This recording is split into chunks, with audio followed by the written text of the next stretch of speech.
Hello, listeners, and welcome to this week's edition of your West Lothian Boomerang with the news from the current courier, as always.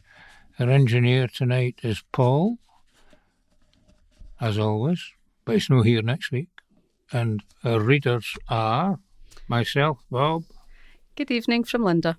Good evening from Wendy. And good evening from George. There's a lot of good evenings for you. We'll, as always, start with the lead story in West Lothian Courier this week, which is not anything approaching a bundle of joy. The headline is "Threatened and Spat On for Trying to Help Out. Thugs Target Family Social Enterprise." A community group that has supported countless families around West Lothian has been forced to shut up shop after staff were spat on and threatened with violence. Kids Echo Bathgate shop has been plagued by vandalism and antisocial behaviour, and staff have now reluctantly taken the decision to close it for the foreseeable future. The social enterprise has closed the shop and cancelled all upcoming activities and classes held there. Founder Tracy Murdoch said staff were at risk of significant emotional and physical danger, and the latest act of vandalism had seen youths climbing on the roof, causing structural damage. And the lead article is by Debbie Hall. A social enterprise that supports West Lothian families has been forced to close one of its shops due to vandalism and fears for staff safety after workers were spat on and threatened with violence. Kids Echo, a renowned social enterprise dedicated to promoting sustainability and supporting local families, is closing its Bathgate store for the foreseeable future due to ongoing vandalism. The issue poses a significant emotional and physical danger to the staff team, who have been verbally abused, spat on and physically threatened. Bosses say the repeated attacks have created an intimidating environment, making it difficult for the team to work in safe and secure surroundings.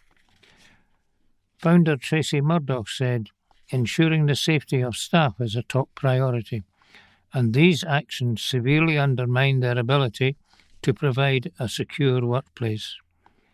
The most recent incident, which occurred on Wednesday, May the 22nd, resulted in a catastrophic leak in the roof, severely impacting on operations and community services. The roof was targeted by a group of young people, leading to structural damage and a significant water leak.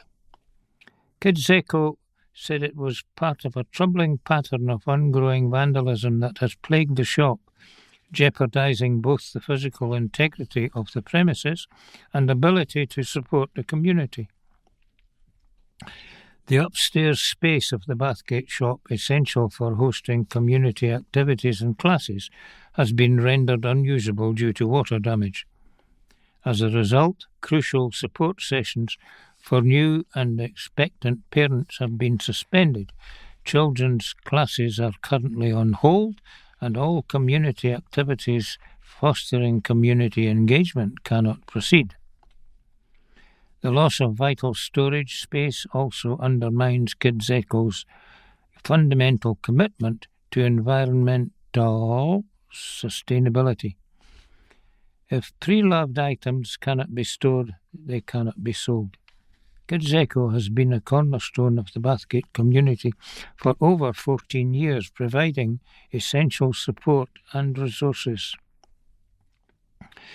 The potential closure of Kids Echo's Bathgate shop is a matter of great concern for both the organisation and the community at large. The organisation has taken measures to enhance security and prevent future occurrences and are working with other local retailers, the police, councillors and the local authority in response to this ongoing threat to implement security measures across all affected areas, ensuring a collective approach to preventing vandalism. A statement from the Board of Directors said, "We are deeply saddened by the ongoing vandalism that threatens our ability to support the local community. If these destructive acts continue, we may have no choice but to close our Bathgate shop, a decision that would affect many families who depend on our services. Additionally, the safety and well-being of our staff are at risk, which is unacceptable. We believe that with community support we can overcome this challenge. If you are a parent of a young person who you suspect may be involved in these acts of criminal damage, we urge you to speak to them as a matter of urgency and highlight the importance of Kids Echo and the work they do, and reinforce the value of our local community." And there's a picture of the water damage on the ceiling of the upstairs, and there's a picture of the shop with the leader of the group. Funny boy Alfie all set to raise a laugh at joke competition. It's an unattributed article. A West Lothian school pupil is set to raise a laugh on the national stage after qualifying for the final of the Royal College of Speech and Language Therapists VoiceBox joke competition. Alfie Spears, a Primary 7 student at Murrayfield Primary School, impressed local judges with a joke that was graded on originality, delivery and its punchline, and has already won £100 worth of HarperCollins books for making it this far. He had judges rolling in the aisles with his joke. A man is walking his giraffe down the street. They walk for a mile or two and the giraffe lays down and takes a rest. The owner of the giraffe walks away. His friend comes up to him and says, "You can't leave that lying there." The man says, "That's not a lion, that's a giraffe." I hope I delivered that well. He'll now go head-to-head with 27 other young comedians from around the country at the grand final at the Scottish Parliament.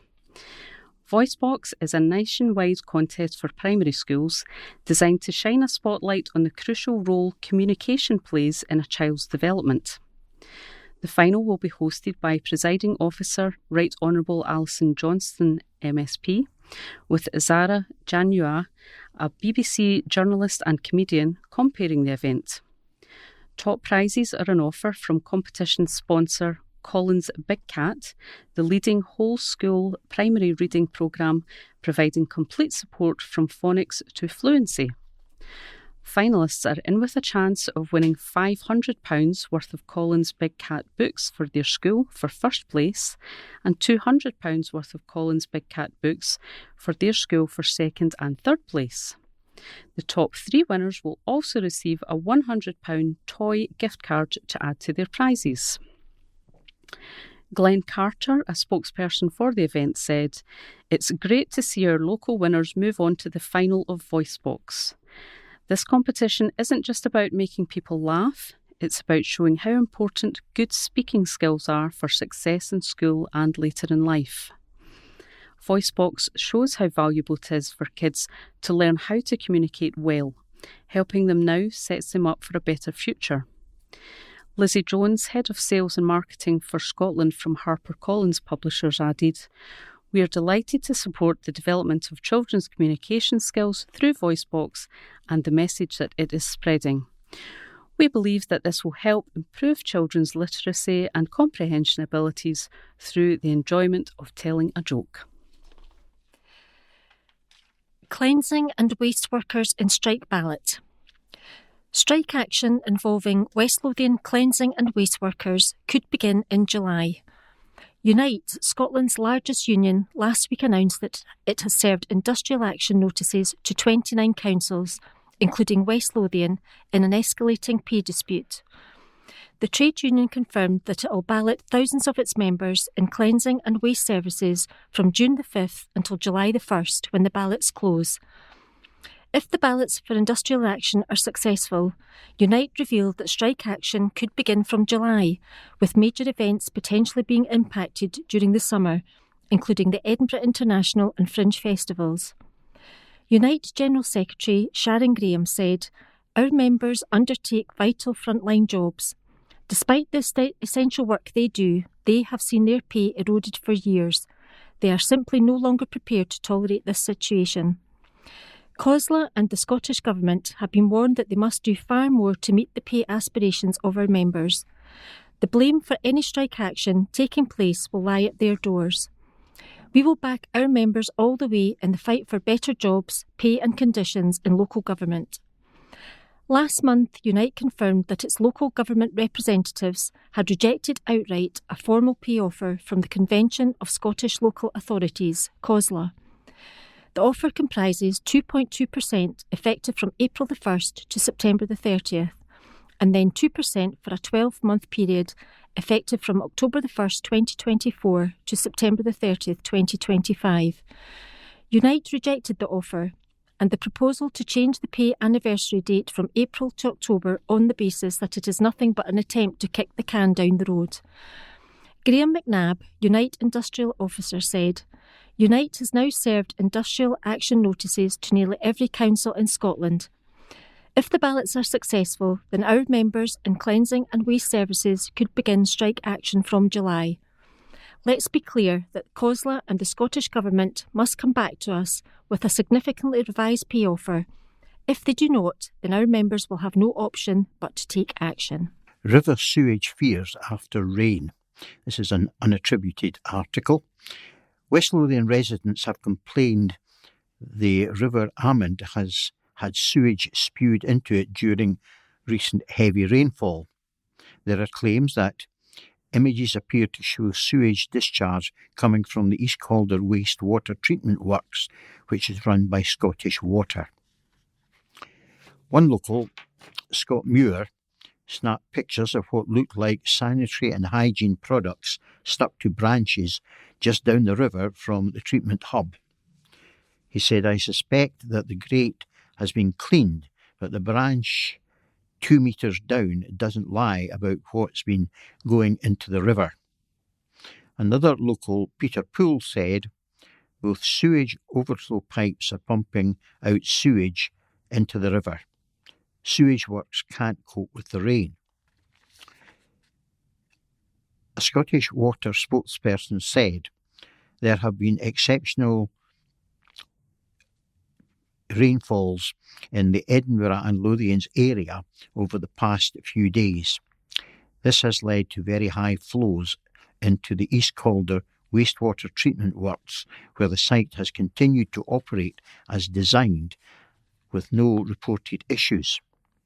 During exceptional rainfall, events when there is a danger of localised flooding, the sewer system is designed to act as a pressure relief system that diverts rainfall away from the streets and homes as quickly as possible to minimise the risk of community flooding.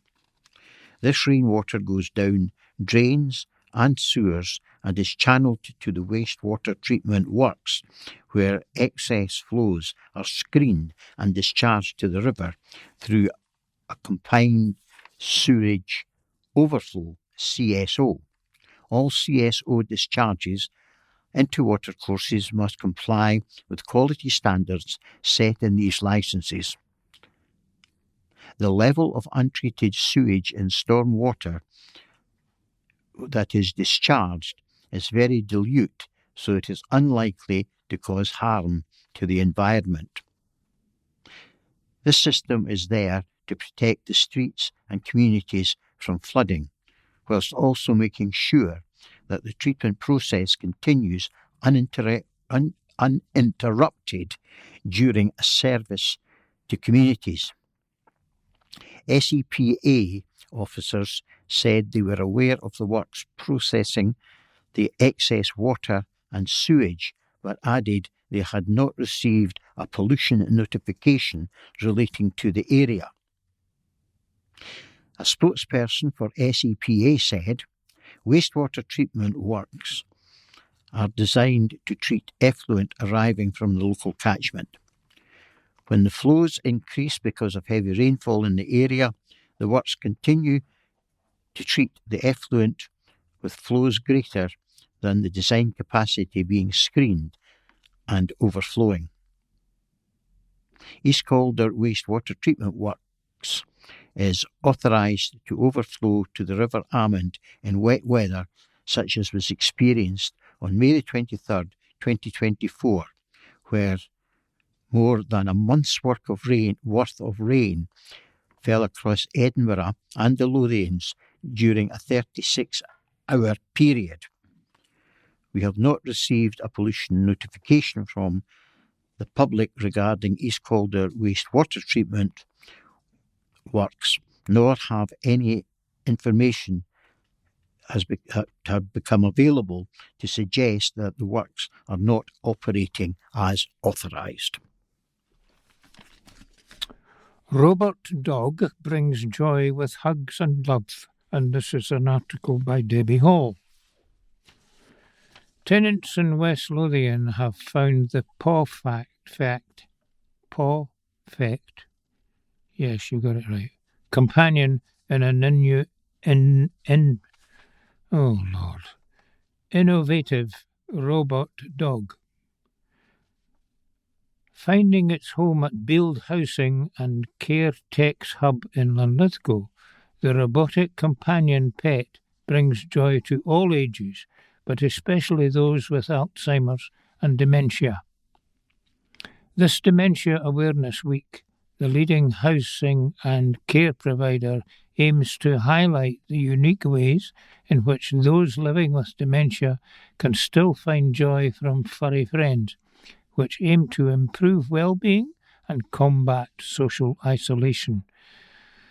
The robotic dog has a soft fur coat and makes authentic animal sounds and natural motions, I don't believe I'm reading this, like head lifting and tail wagging in response to petting and hugging. It has been designed to look and feel like a real pet, but without the need to be fed, walked, groomed or taken to the vet.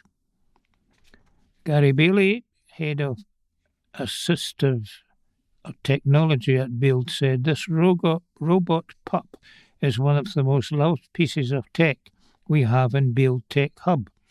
The tenants across Build love coming to see it. We've all seen the positive impact of this has brought to our tenants and the genuine smiles it brings to the faces of both tenants and staff is wonderful to see. Companionship is vital for everyone, so we're not surprised it has gone down a treat. Now we just need to figure out a name for it. At Build, we're always looking for ways we can harness the power of technology to provide care, not just to our tenants, but to the broader community as well. The incredibly lifelike companion pet designed to combat social isolation and cognitive decline was first introduced to the hub in 2023.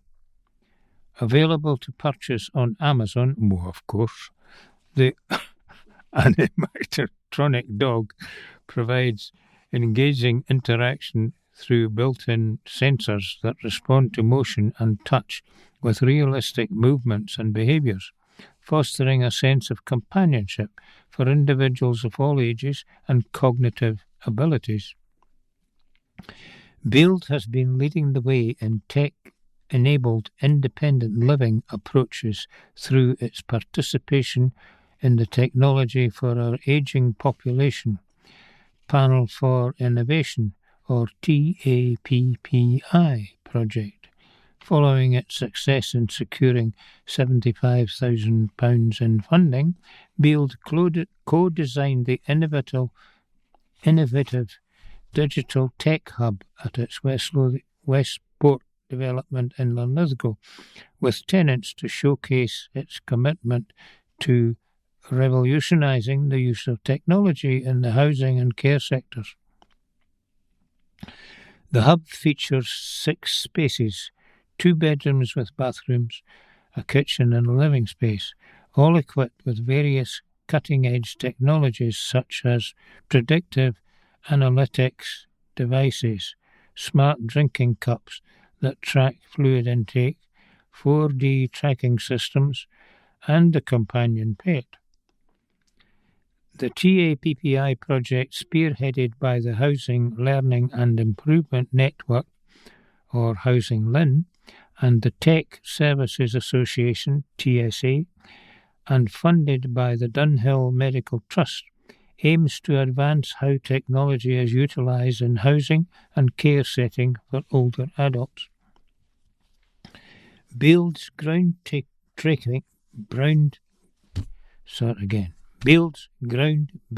efforts to integrate innovative technologies into care practice have been met with high praise, highlighted by its recent honour, the Transformation Award at the 2023 iTech Awards in Birmingham for the Inspire Phase 2 Proactive Telecare project. Housing emergency in West Lothian as council admits 1,392 homeless cases. This article is just attributed to staff reporter.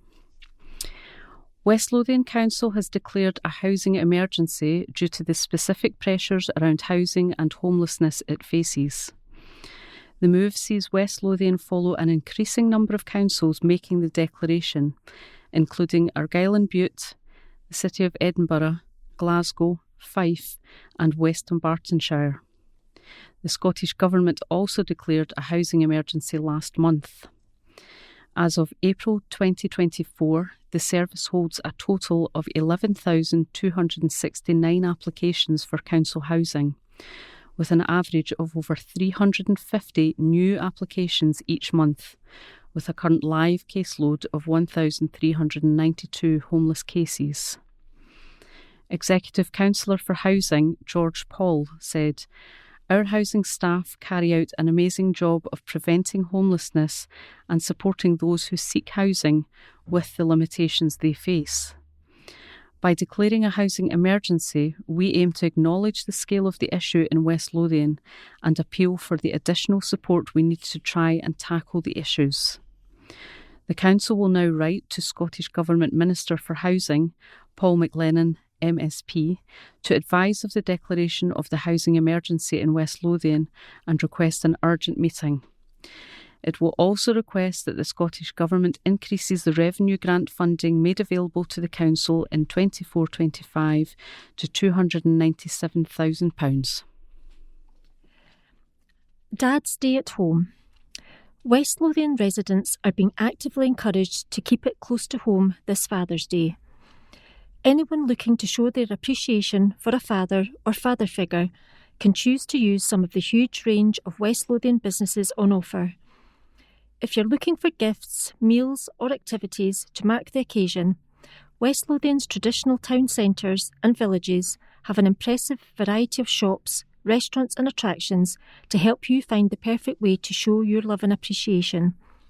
Whatever you choose to spend your money on this Father's Day, keeping it local helps support West Lothian jobs, support families and the community, as well as helping small and independent businesses. If you can't make it to the local shop in person, then why not consider shopping online at a small business via their website for home delivery or later collection when you can. A spokesperson told the Courier West Lothian has a huge selection of excellent retailers, quality restaurants and interesting activities for anyone looking for that special gift or present. Bathgate firm takes over B. Craig's Winter Festival. An article by Stuart Somerville. A West Lothian-based specialist events company has won the contract to take on the B. Craig's Winter Festival. Bathgate's GL Live Limited already runs winter festivals across the country, including in Glasgow, Dundee and Angus, as well as local Christmas light shows. There was anger in Linlithgow in December when Rowan Events, the town-based team, which had first set up the festival event in 2019, were told that they would have to go into a bidding war to keep the event.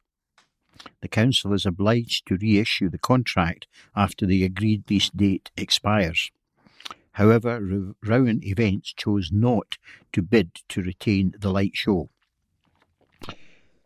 Councillors sought assurance that the new festival would use local suppliers. In a report to the council's executive, David Baird, Property and Estates Manager, told the meeting that the previous commercial licence had come to its end in December 2023.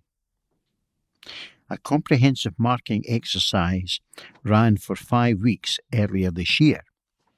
He added, the bid from GCLL will allow the council to double its guaranteed licence fee to £30,000 per annum and will also provide the council with extra income from a percentage of the ticket sales. Councillor Pauline Orr told the meeting, the previous leaseholders provided evidence of using local suppliers. What guarantee do we have that this new company will do the same? We have an obligation under Community Wealth Building to this. Scott Hughes, Strategic Property Asset Manager, says, this was the criteria the officers set out to establish as part of the marketing exercise, and the bidders all submitted detailed responses.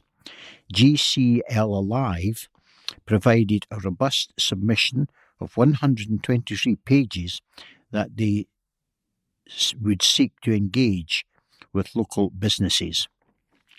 Examples of that would be using local recruitment for stewarding, marshalling of events and delivery, as well as seeking to use local suppliers for food and beverage concessions. Councillor Orr also sought assurance that the council would not lose out should the event not make a profit. Mr. Hughes replied, the financial return to the council has two elements. There is a guaranteed base rate of £15,000 a year, and subsequently there's a percentage of ticket sales that will come into the council. There is also a safety net that secures no less than £30,000 a year. The report to the executive said GCLL have offered to pay the council an annual base rate of £15,000 in years 1 to 5, plus 5% of income from ticket sales in years 1, 2 and 3, and 6% of income from tickets in years 4 and 5. Based upon GCLL's projections, the council would receive a total of £211,464 in revenue income from GCLL over the course of the 5-year licence period. It added, GCLL are a West Lothian-based company with an established track record of designing, building and delivering multiple successful illumination trails, Christmas events and festivals across Scotland, including Wondrous Worlds, Christmas at Dean's Castle and Perth Christmas Wonderland.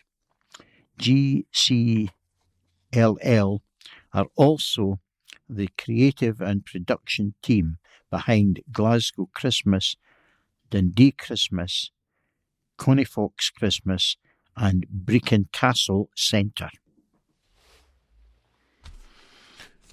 Future of 60s development uncertain amid fears it could be sold to the highest bidder, and this article is not attributed to any particular person. Concerns have been raised that a controversial 1960s development at the heart of Linlithgow could be sold off to the highest bidder. Developers are being offered the chance to potentially transform the Vennel area of Linlithgow, but local councillors have called for assurances over which parts of the controversial 60s development the council's looking to sell. The council said that at this stage it was simply looking to gauge interest from developers in the site. Lib Dem Sally Patel asked officers at the meeting of the council's executive, "What guarantee can you give to the community that these plots won't just be sold off to the highest bidder?" David Baird, the properties and estates manager, said that there had always been a recognition that the council would have to seek the views of local people. "Once we get proposals, we will certainly go back to them." He added, "We'll not just consider the highest bid. Value itself is not the only criteria. That's why there is planning criteria and a brief done to help potential developers looking at what can be done. We will certainly look at all these proposals." Local community groups are keen that the council explores the possibility of transformative redevelopment in the area after the opening of Linlithgow Partnership Centre, Tamdale House, resulted in a number of properties becoming vacant. Mr. Baird said there had been useful meetings with the community, and future meetings will take place with the community after the marketing exercise has been completed, or beforehand if this is required. There was controversy earlier this year when a council report suggested that it would be prohibitively expensive to meaningfully transform the Vennel. Built in the late 1960s, the Vennel development of a mixture of social and private housing and shop units was an architectural award winner in its day, but has always been controversial. Its design, internalising guttering and downpipes and with flat roofing, has caused problems from the outset. West Lothian Council has committed to undertake a formal marketing of the area to find out if there is commercial interest in the site. They are looking to market 2 plots, including the car park and the single-storey shops. The council owns a street of shop units which used to house the library and a doctor's surgery. These units have long had problems with damp and water ingress. There have since been fears voiced in Linlithgow that the council was considering walking away from the site by selling it for any kind of development. Campaigners argue that the building has had its day and comprehensive redevelopment will be the cheapest option in the long run. Having actively promoted costed plans to redevelop part of the site, local groups, including the town's planning forum, say they were promised a seat at the table to discuss potential development of the Vennel, but nothing went beyond the first promise and one meeting. The marketing exercise will take place within the next few weeks, and results will be reported back to a future meeting of the executive, likely after the summer recess. Councillor Kirstine Sullivan asked what engagement there has been with private residents in the area. "I was surprised and alarmed to see the notes about compulsory purchase orders for flats, given these are people's homes. What conversation have been had?" Mr. Baird said the council has had no conversations with private residents because there are no residential properties in the plots being marketed. He added, "The comments on compulsory purchase were part of the wider conversation we had with community groups." Councillor Pauline Orr for the SNP said, "I just want to thank David Baird and his team for capturing the feeling of lots of the community in the report he had brought forward. It is very thorough indeed and looks at various concerns." Councillor Pattle said, "I welcome the renewed interest because for 2 years there was no communication, just no movement on the proposals that have been agreed in 2021. I also appreciate the recognition that the community is looking for transformative redevelopment in that area of Linlithgow. I'm fully aware of the impossible circumstances faced by this council and others because of years of cuts, but I feel this is a real opportunity here with the Venel to create a place and a space that brings value to the community for generations to come. In my opinion, that is more important than a short-term financial gain." A West Lothian Council spokesperson said later, "The marketing exercise will allow us to test the market and gauge any commercial interest in the site, which has been split into 2 plots. Any proposals received will be discussed with the local community groups involved to make sure that their views can be incorporated into the report for the council executive after the marketing is completed." Silence in memory of a friend and mentor. Colleagues pay tribute to Councillor Borman. It's an article by Stuart Somerville. A minute's silence to remember Armadale and Blackridge councillor Stuart Borman, who died suddenly last week, has been held by members of West Lothian Council's Executive Committee. Councillor Borman died at the age of 71 on Friday. He had served as a councillor for Blackridge, the village where he was born, since 2003. Initially representing the SNP, he later became an independent. Councillors remembered Mr Borman as a friend and mentor. At the meeting of the Council's executive on Tuesday, fellow ward member and now fellow independent councillor Andrew Maguire paid warm tribute and thanks to Mr Borman for his guidance and encouragement when he was first elected in 2017. Councillor Maguire said, "I've had the privilege to be Stuart's ward partner for 7 years. That was always enjoyable, but not always easy, given Stuart's intellect and fierce pride in the wards he represented. Stuart was larger than life, a fantastic character in the devotion he gave to many causes in our ward, particularly Armadale Thistle and the Galladay. I don't think there's a single person in our ward that Stuart hasn't helped at some point throughout his 21 years in local government. I'm forever grateful and thankful to him for when I was first elected to the council as an enthusiastic 26-year-old, taking me under his wing and helping me to acclimatise to the rigours of elected office." Linlithgow Lib Dem councillor Sally Pattle said, "I would like to extend my deepest condolences to Stuart's family and friends. Everything he did as a councillor was for the best interest of his constituents. I feel so lucky to have known Stuart for 2 years.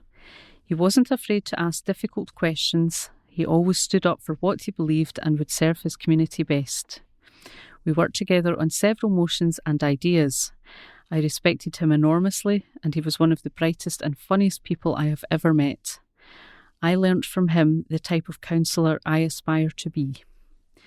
Tributes and condolences were also paid by Conservative Group Leader Damien Doran-Timpson and by SNP Group Leader Councillor Janet Campbell. The Deputy Provost Peter Heggie also paid tribute to Councillor Borman at the opening of the Education Quality Assurance Committee on Tuesday afternoon. Councillor Borman was a past chair of that committee in the last council, and in the current council, Councillor Borman chaired the Development Managed Committee. New COVID Memorial Garden to remember those lost. A new memorial garden is being created to remember loved ones lost during the pandemic. The garden at Ammonvale Park in Livingston will be a living memorial to those that were lost to COVID and a space for community members to gather and reflect on their pandemic experience. West Lothian Council and Green Space Scotland, with funding from the Scottish Government, have joined in collaboration with local arts organisation Bespoke Atelier. Ring-fenced funding for the project has been provided by the Scottish Government and Green Space Scotland.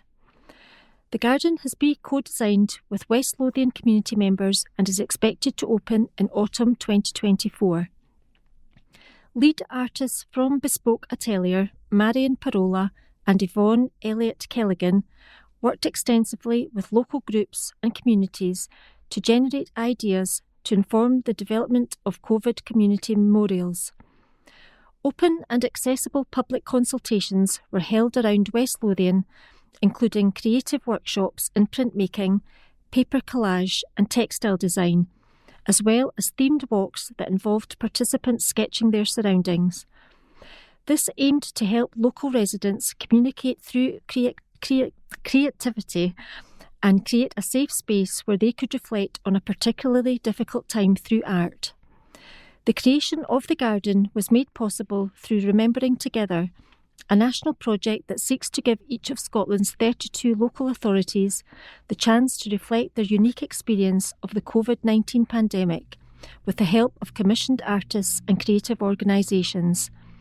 A spokesperson said the space aims to reflect that residents felt a renewed sense of appreciation for outdoor spaces and community togetherness following the pandemic, and includes a striking feature piece, The Ribbon, with artistic renderings of plants and flowers that symbolise those from the region who passed away as a result of the virus. Plan to remember campaigning Joe with play park named in his memory. This is attributed simply to staff reporter, no name given. Dean South campaigner Joe Baxter could be remembered in the area that he fought so long for by having a park named after him. West Lothian Council is discussing with Springfield Developments about a new play park in Dean South. While the final decision will rest with the council, there's tentative agreement that the play area could be named Joe Baxter Park, with memorial seating and play equipment. Joe died of cancer just a month before he could move into his new house with his wife Isabel. The 83-year-old was one of a handful of homeowners who fought for a fair deal with Dean South, which was condemned by the council, West Lothian Council, over rack roofing planks in 2004. Joe was well known in Livingston as an evangelist. He worshipped and was part of the Christian Brethren at the Gospel Hall in Livingston for 58 years.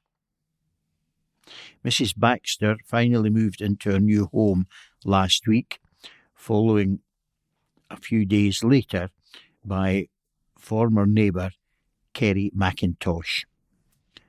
Fellow campaigner Kerry raised a petition of almost 300 names and asked the council to name a street in the redeveloped Dean's area after Joe.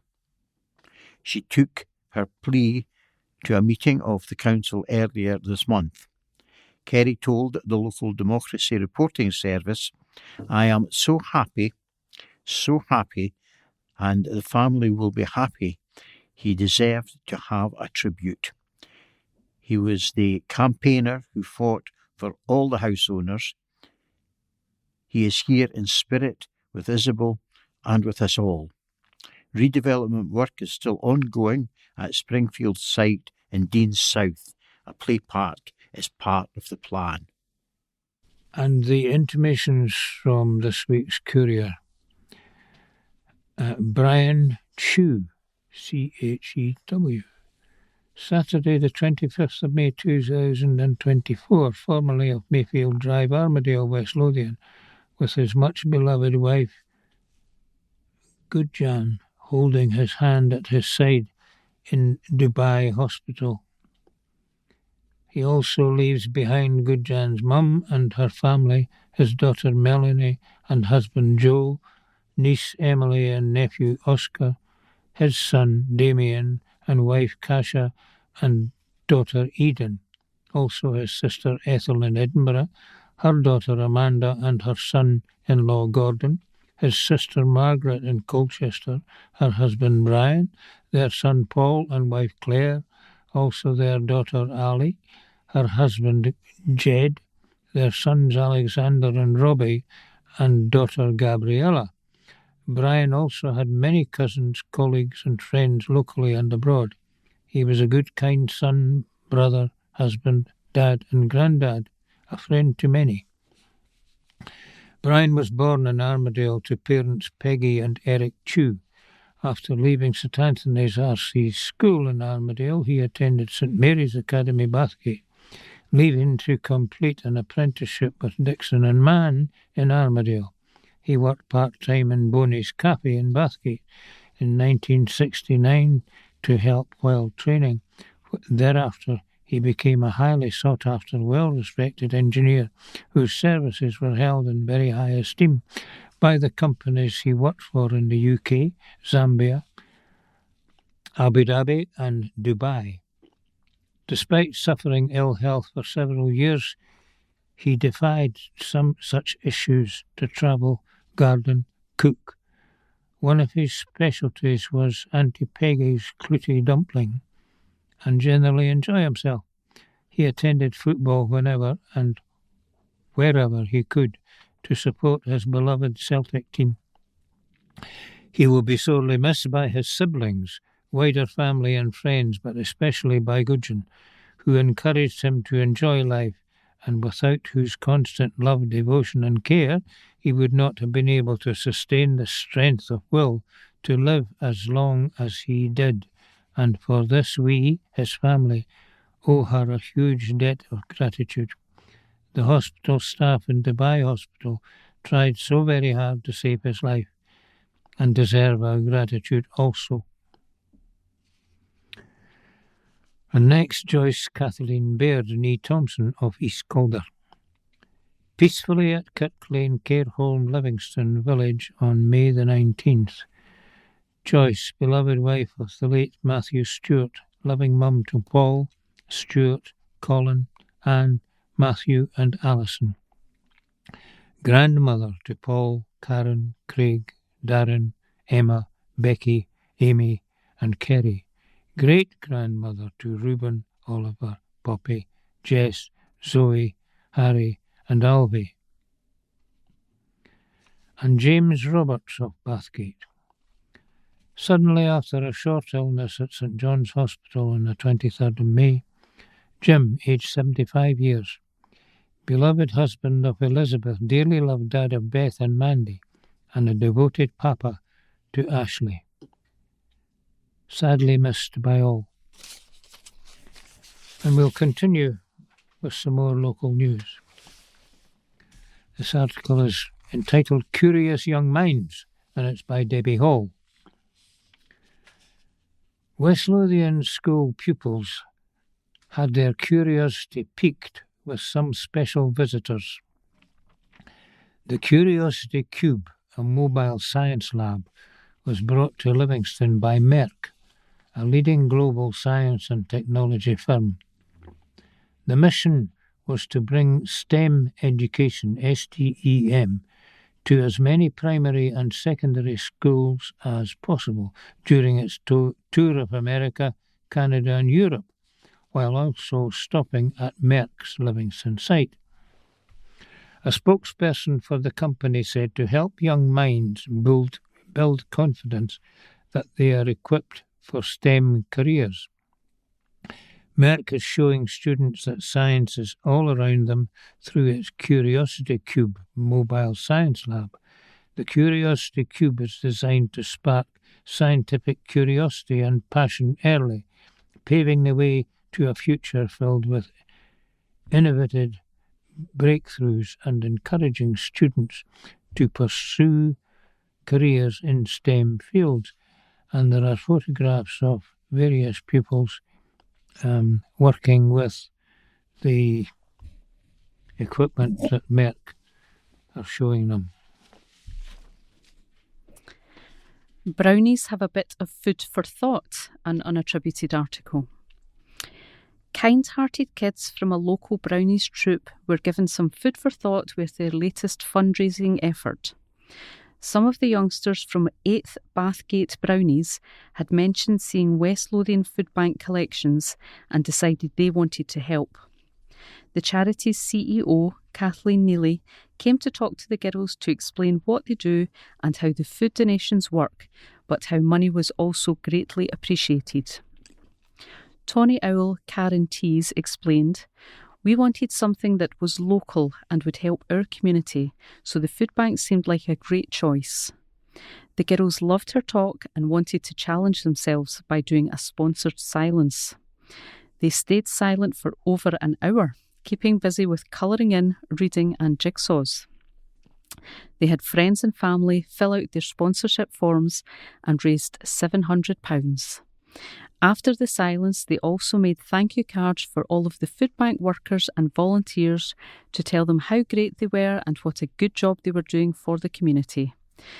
Thanks to their hard work, the Brownies all received their charity badge, which was handed over to them from Kathleen, which made it extra special.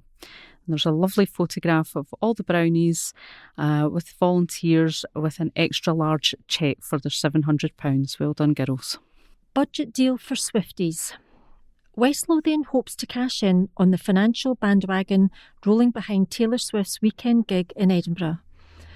Visit West Lothian has been promoting itself as a value-for-money alternative to the city for Swifties on a budget, coming to the capital for the Global Stars Sellout Eras Tour dates this weekend. An estimated 220,000 fans will attend the concerts on 3 days from Friday night. Preparation for the event have seen hotel prices soaring in the capital with accommodation at a premium. Stuart Ness, the council's tourism and town centre manager, said, "You can get much more value for money in West Lothian."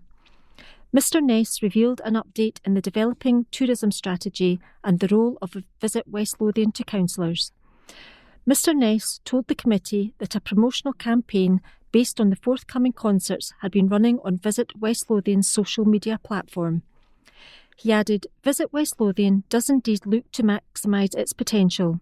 We have just delivered a mini promotional campaign based on the Taylor Swift's concerts, highlighting the fact that with the increase of hotel costs in Edinburgh, you can get much more value for money by staying in West Lothian and using public transport to attend the concert."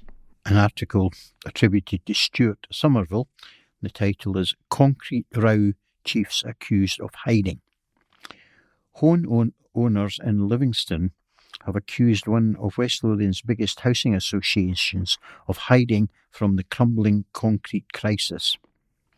Dozens expressed anger that representatives from Almond Housing Association did not join West Lothian Council officials at a meeting in Craigshill. The local politicians have criticised Almond's refusal to attend. The Housing Association said it sympathised with house owners afflicted by rack concrete roofs in their homes but could not afford to utilise income to meet costs incurred. The public meeting was the latest in a series agreed by West Lothian Council after a joint Labour Conservative motion accepted that council officers should meet homeowners and tenants in areas affected by rack housing. Meetings have been held or organised for Broxburn, Linlithgow and Bathgate. In Craigshill, the affected tenant homes are owned by Almond Housing Association.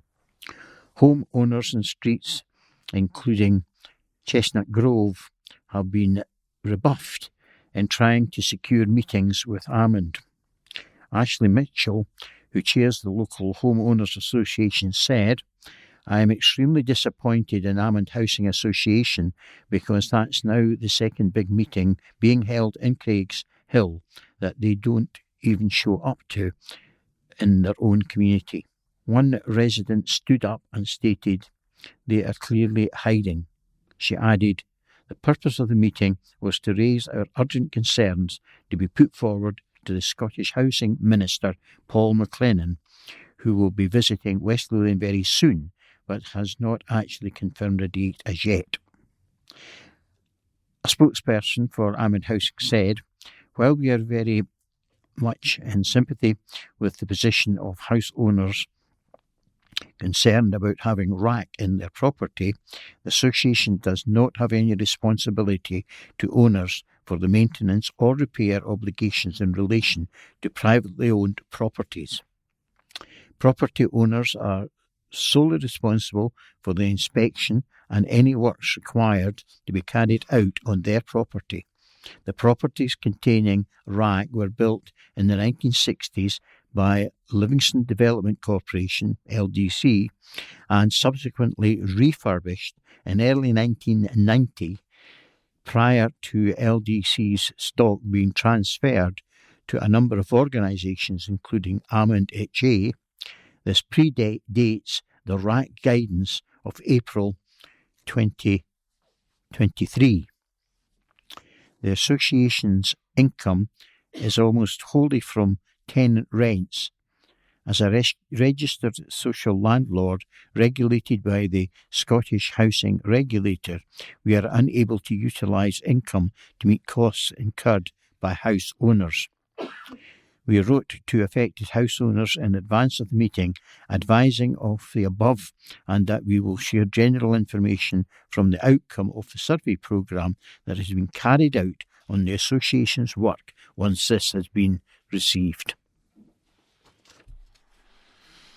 This team does not usually do sport, but we've been so short of articles to read because the Courier is full of gallery photographs which we cannot relate to you. But if you want to go and put the kettle on, if you're still awake, this article is about cricket. Cricket club back on track, and there's nobody attributing this article.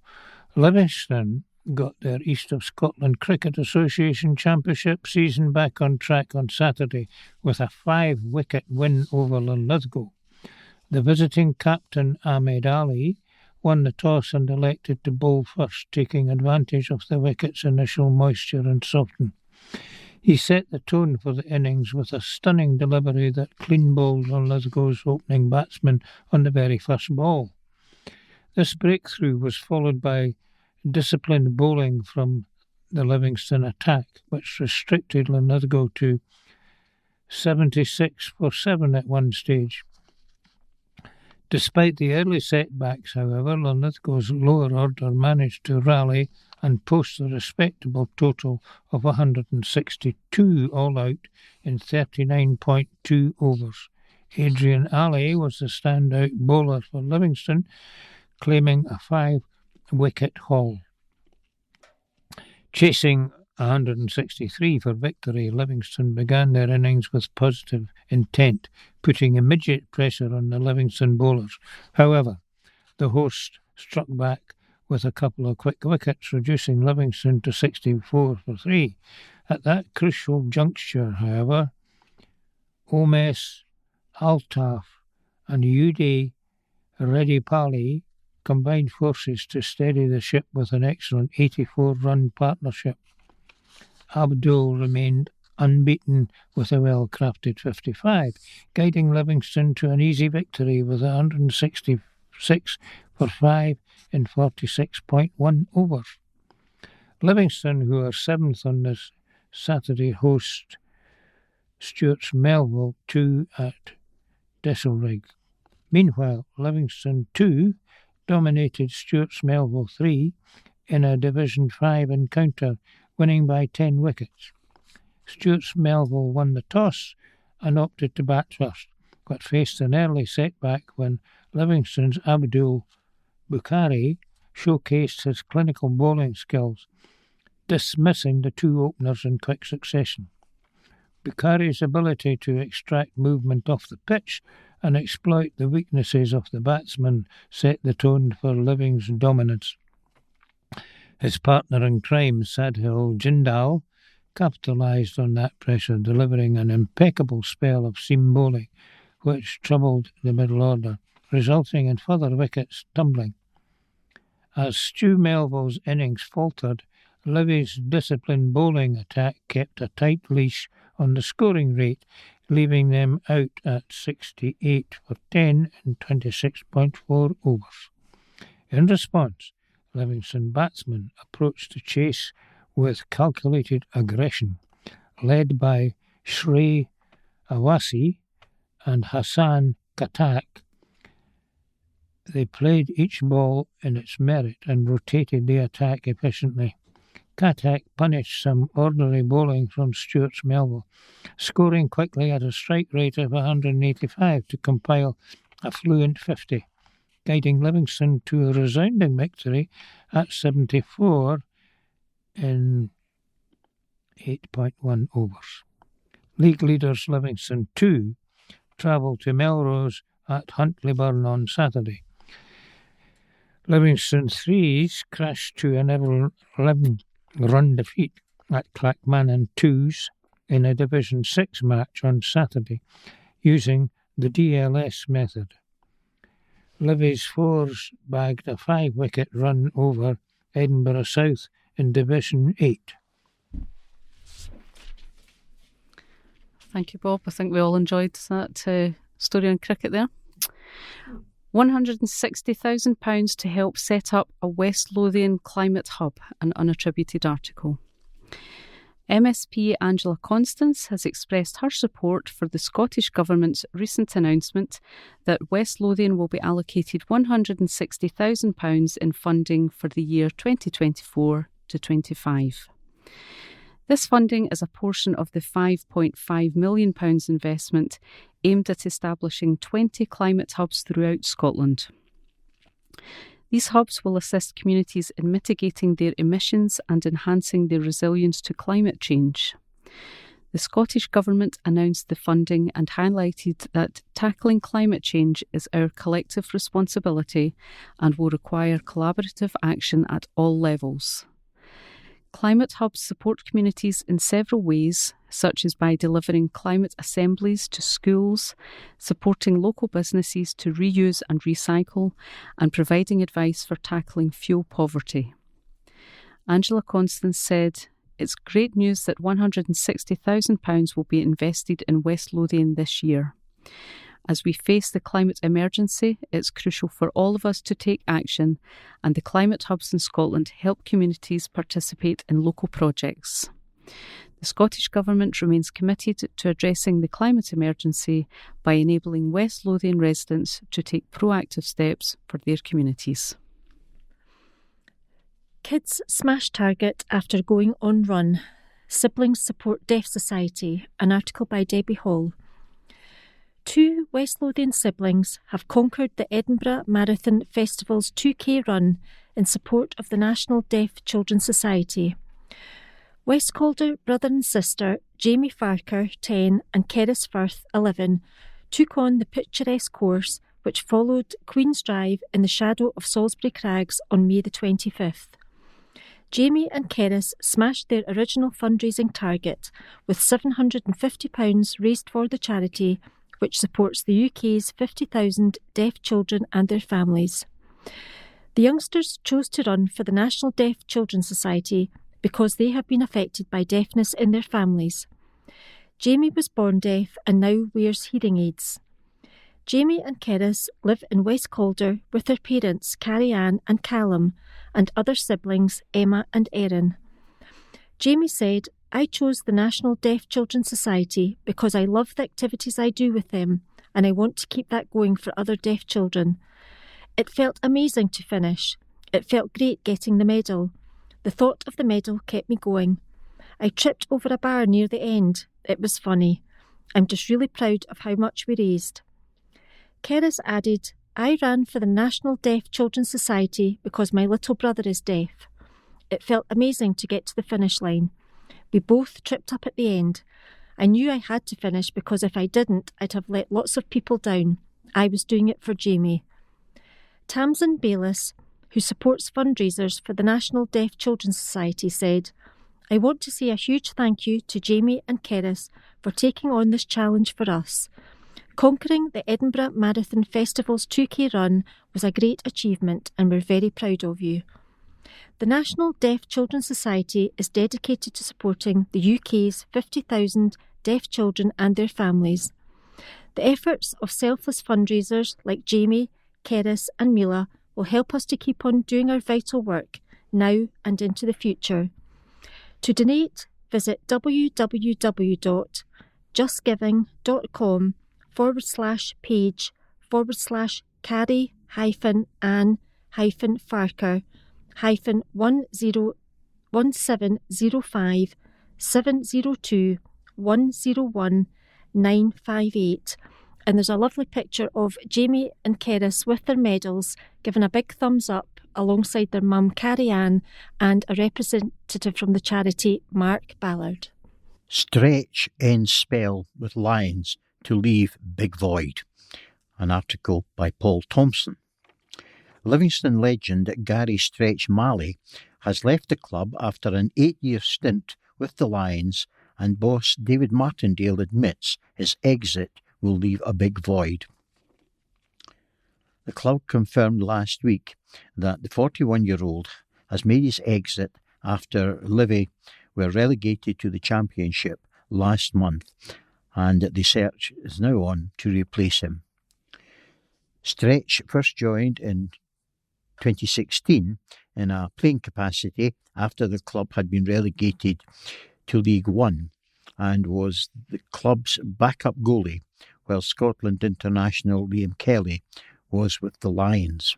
The session they helped won immediately gained promotion back to the Championship, and Stretch ended up making 12 appearances before retiring to take on the role of goalie coach in June 2022.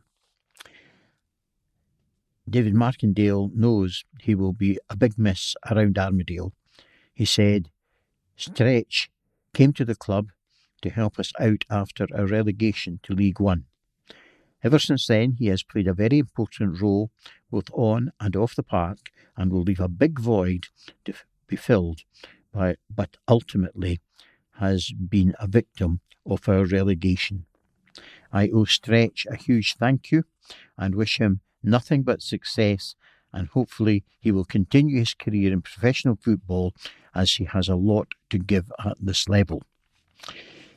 He leaves us having played an important role with the club over the last 8 years.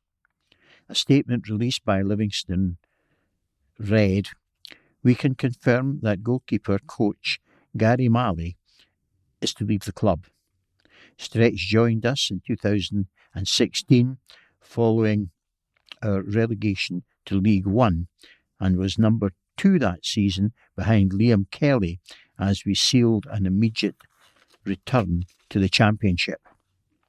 The 41-year-old went on to make his 12 appearances for the Lions in total, keeping 6 clean sheets, including a blank in a Memorial Premiership debut, coming off the bench at 1-0 down at home to Dundee and making a terrific save as we went on to seal a 2-1 victory in what would be Gary's final career appearance.